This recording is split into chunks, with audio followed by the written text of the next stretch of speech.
هلو اليوم راح نشوف طريقة عمل الخبز الأسمر اللي يفيدكم في حالة تحبون تتبعون نظام صحي أو مسوين دايت.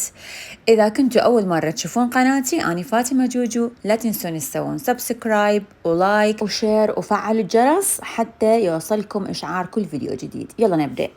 وخلي نسوي الخبز اللي احنا دائما نسويه بطريقتنا البسيطة واللي يطلع بها الخبز في شي تحفة، بس هالمرة راح نسويه صحي. راح نستخدم الطحين الأسمر. طحين أسمر كوبين، نفس هذا الكوب اللي بمي، ويا خمرة وبيكنج باودر وملح. أخلي البيكنج باودر حتى الخبزة بعدين تصير طرية وتنفتح، تصير مثل اللفات. أعجنهم تقريبا أخذ الكوبين طحين أخذ 3/4 الكوب مي دافي.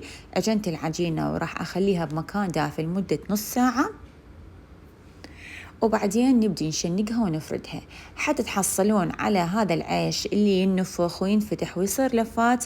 عندنا كم خطوة احنا شارحيها هواي قبل. اول شي تخلون بيكنج باودر، ثاني شي ورا ما تفردون الخبز تغطوه وتخلوه يختمر مرة ثانية، ثالث شي لما تخلوه بالطاوة، بالبداية الطاوة لازم تكون حارة، بعدين تنصوها حتى الخبزة تستوي وتنفخ.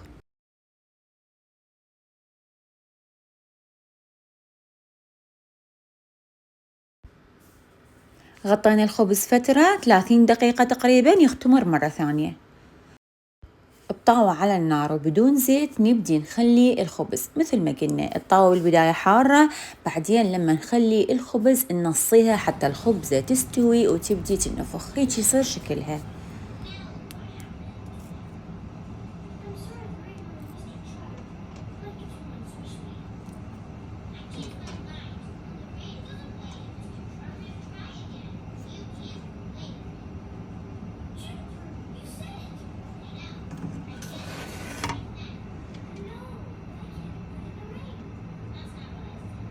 والخبز صار عندنا جاهز يخبل، جربوه بالعافية مقدما.